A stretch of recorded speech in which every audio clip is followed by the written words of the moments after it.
Hello friends, welcome to my channel. आज हम करने वाले हैं IC38 new syllabus general section का चैप्टर नंबर 5, जिसका नाम है जनरल इंश्योरेंस क्लेम्स, और ये इस सेक्शन का लास्ट चैप्टर है। देखिए, क्लेम को हम आम भाषा में कहते हैं मुआवजा। किसी भी इंश्योरेंस कॉन्ट्रैक्ट का मेन मोटिव होता है इंश्योरर द्वारा किया गया प्रॉमिस या फिर वादा कि वह इंश्योर्ड को नुकसान की स्थिति में सुरक्षा प्रदान करेगा, या फिर हम कह सकते हैं क्लेम देगा या मुआवजा देगा।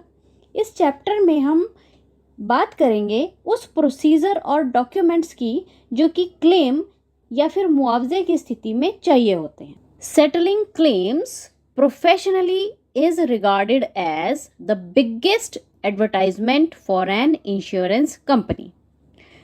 देखिए, किसी भी इंश्योरेंस कंपनी की सबसे बड़ी एडवर्टाइजमेंट या हम कह सकते हैं सबसे बड़ी सफलता इसी बात पर निर्भर करती है कि वो क्लेम्स को कितनी प्रोफेशनली या कितनी सफलतापूर्वक सेटल करते हैं।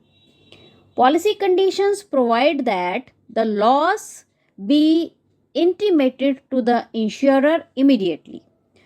अब पॉलिसी कंडीशंस ये कहती हैं कि अगर कोई लॉस हो जाता है, कोई नुकसान हो जाता है, तो उसे जल्दी से जल्दी इंश्योरर को इंटीमेट कर देना चाहिए। If the claim amount is small, the investigation to determine the cause and extent of loss is done by the officer of insurer. अब ये पॉइंट कहता है कि अगर क्लेम का अमाउंट जो है वो है छोटा, तो जो उसकी इन्वेस्टिगेशन होगी कि भी किस वजह से वो हुआ है, क्या कारण रहा है और कितना लॉस हुआ है, तो वो तो इंश्योरर के ऑफिसर के द्वारा कर दिया जाता है। But for other claims it is entrusted to independent licensed professional surveyors who are specialists in loss assessment. पर जो दूसरे क्लेम रहते हैं या हम कह सकते हैं बड़े क्लेम्स रहते हैं, उनको क्लेम्स को सर्वे करने के लिए इंडिपेंडेंट लाइसेंस्ड प्रोफेशनल होते हैं जो कि इसी काम में स्पेशलाइज्ड होते हैं। ये उनके द्वारा सर्वे इस प्रकार के लॉसेस का या क्लेम्स का किया जाता है। In general, the claim form is designed to get full information regarding the circumstances of loss, such as date of loss, time, cause of loss, extent of loss, etc.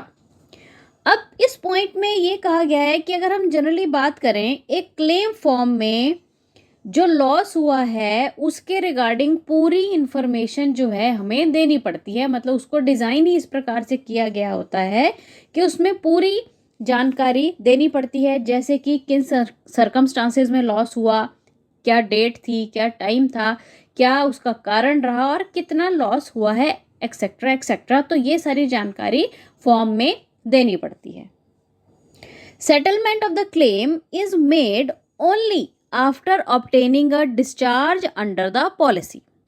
अब ये point कहता है कि जो क्लेम है उसमें settlement जो की जाती है वो डिस्चार्ज स्लिप मिल जाने के बाद ही की जाती है। अब देखिए, जो डिस्चार्ज स्लिप है इस पर इंश्योर्ड के सिग्नेचर होते हैं, और इस स्लिप का ये मतलब होता है कि इंश्योर्ड ने ये कह दिया है कि मेरा क्लेम सेटल हो रहा है और मैं फ्यूचर में इसे दोबारा से क्लेम नहीं करूंगा, मतलब सारा जो काम है वो क्लियर हो गया है, तो उसको हम डिस्चार्ज स्लिप कहते हैं। लास्ट पॉइंट कह रहा है arbitration is the method of settling disputes arising out of contracts. देखिए, जब जो डिस्प्यूट है जो इंश्योरर और इंश्योर्ड के बीच में है, अगर क्लेम को सेटल करने के लिए कोई डिस्प्यूट हो गई है, कोई झगड़ा हो गया है, तो उसको सॉल्व करने का जो मेथड है उसे आर्बिट्रेशन कहा जाता है। चलिए, अब हम करेंगे इसके कुछ प्रैक्टिस क्वेश्चंस। सबसे पहला क्वेश्चन है, intimation of loss is to be made. आपको 4 ऑप्शंस दी गई हैं और आपने चारों में से पढ़ना है कि इंटीमेशन ऑफ लॉस मतलब लॉस की जो जानकारी है वो हमें क्या ऑप्शन आएगी, चेक करते हैं पहले। At the exact time of the loss, मतलब आपको जिस समय लॉस हुआ है उसी टाइम पर दे देना है। आफ्टर 15 डेज, 15 दिनों के बाद, as soon as reasonably possible, मतलब जितनी जल्दी हो सके उतना जल्दी, और फोर्थ ऑप्शन कह रही है any time after the loss, loss हो जाने के बाद कभी भी आप वो इंटीमेशन कर सकते हैं। तो देखिए, लॉस हो जाने के बाद जल्दी से जल्दी जितना रीजनेबली पॉसिबल हो सके आपको इंटीमेशन जो है वो इंश्योरर को कर देनी है। तो इस क्वेश्चन का जो राइट आंसर है वो है option 3, means as soon as reasonably possible. Now the next question is investigation of the loss is done by. आपसे पूछा गया है कि जो इन्वेस्टिगेशन है लॉस की वो किसके द्वारा की जाएगी। पहली ऑप्शन है अनलाइसेंस्ड सर्वेयर, नेक्स्ट है licensed and qualified surveyor, next है इंश्योर्ड रिप्रेजेंटेटिव, और लास्ट है any person with the degree in engineering. तो देखिए, इन्वेस्टिगेशन ऑफ लॉस अभी हम पीछे पढ़ के भी आए, नॉर्मल सी बात है, लॉस की जो इन्वेस्टिगेशन करने जा रहा है वो एक लाइसेंस्ड और क्वालिफाइड सर्वेयर ही होना चाहिए। तो इसका जो राइट आंसर है वो होएगा option number 2। Next question is for personal accident claim report of dash is necessary. अब इस क्वेश्चन में पूछा गया है कि जो पर्सनल एक्सीडेंट क्लेम्स रहते हैं उसमें किसकी रिपोर्ट जो है वो आवश्यक रहेगी। चेक करते हैं, सर्वेयर, डॉक्टर, पुलिस, और लास्ट में है कोरोनर। तो देखिए, अगर पर्सनल एक्सीडेंट क्लेम की बात है तो इसमें सबसे जो ज़्यादा ज़रूरी रहेगी वो रहेगी अपने डॉक्टर की। तो रिपोर्ट ऑफ डॉक्टर जो है वो नेसेसरी आएगी। तो इस क्वेश्चन का जो राइट आंसर है वो है ऑप्शन नंबर 2। नेक्स्ट क्वेश्चन पूछ रहा है independent surveyors are required for claims equal to और above dash as per insurance act. अब इस क्वेश्चन में पूछा गया है कि जो इंडिपेंडेंट सर्वेयर्स रहते हैं वो इंश्योरेंस एक्ट के हिसाब से किस लेवल या किस वैल्यू तक के क्लेम को मतलब सर्वे कर सकते हैं, मतलब वो वैल्यू या उससे अबव कितनी वैल्यू रहेगी जिनको कि वो सर्वे कर सकते हैं। तो ऑप्शंस हैं ₹40,000, ₹15,000, ₹20,000 एंड ₹25,000। तो देखिए, इंश्योरेंस एक्ट के हिसाब से 20,000 और उससे अबव का जो क्लेम होगा वो इंडिपेंडेंट सर्वेयर के द्वारा सर्वे किया जा सकता है। तो इसका राइट आंसर आएगा ऑप्शन नंबर 3, 20,000। नेक्स्ट क्वेश्चन में पूछा गया है claims assessed outside the country in case of travel insurance policies are assessed by dash. आपको बताना है कि जो ऐसे क्लेम्स हैं जो कि कंट्री से बाहर जिनको असेस किया जा रहा है, जैसे कि हम ट्रैवल इंश्योरेंस की अगर बात करते हैं तो वो किसके द्वारा असेस किया जाएगा। ऑप्शंस पढ़ते हैं, Indian surveyor's, local surveyor's in the country of loss, insurers own employees, और फोर्थ ऑप्शन कह रही है claims settling agent named in the policy.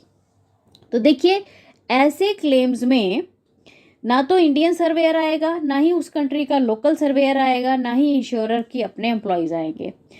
इसमें जो क्लेम है वो सेटल करने के लिए जो क्लेम सेटलिंग एजेंट जिसका पॉलिसी में नाम दिया गया है वही जो है इस क्लेम को सेटल करने में हेल्पफुल हो सकते हैं। तो इस क्वेश्चन का जो राइट आंसर है वो ऑप्शन नंबर 4 आएगा जी। नेक्स्ट क्वेश्चन है इन case of fire claim a report from the fire brigade. अब देखिए, इस क्वेश्चन में फायर क्लेम की बात की गई है और जो फायर ब्रिगेड से रिपोर्ट मिलेगी उसके बारे में कुछ ऑप्शंस दी गई हैं, हमें पढ़नी है और बताना है। फर्स्ट ऑप्शन है इज नॉट रिक्वायर्ड, नेक्स्ट है is optional for the insured, third है इज नेसेसरी, और फोर्थ ऑप्शन है कि is the part of police report. अब देखिए कि बात हो रही है फायर क्लेम की, तो फायर ब्रिगेड जो कि फायर के केस में सबसे पहले पहुंचते हैं उनकी रिपोर्ट तो सबसे ज़्यादा ज़रूरी होएगी। तो इस क्वेश्चन का जो राइट आंसर है वो ऑप्शन नंबर 3 है, is necessary. Now next question is what is TAT, TAT। अब यहाँ पे हमें टैट की फुल फॉर्म बतानी है और ऑप्शंस हैं time and turn, till a time, time and tide, और जो फोर्थ ऑप्शन है वो है टर्न अराउंड टाइम। तो इसका जो सही आंसर है वो टर्न अराउंड टाइम आएगा, इसको आपने याद रखना है। नेक्स्ट जो क्वेश्चन है, on the payment of loss salvage belongs to. अब इस क्वेश्चन में पूछा गया है कि जब लॉस की पेमेंट हो गई तो जो सैल्वेज बचेगा, सैल्वेज मतलब जो बचा खुचा सामान बचेगा लॉस होने पर, जो भी बचा है वो किसको बिलोंग करेगा या वो किसका होगा, उस पर किसका अधिकार होगा? सर्वेयर का, इंश्योर्ड का, इंश्योरर का या फिर लोकल अथॉरिटीज़ का।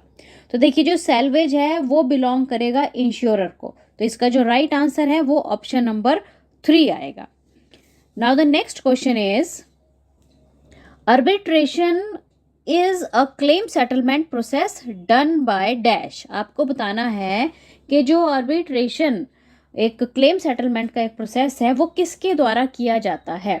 ऑप्शंस हैं, in the court of law, by the group of surveyors, by arbitrator chosen by the parties involved and arbitrarily by insurance companies employees.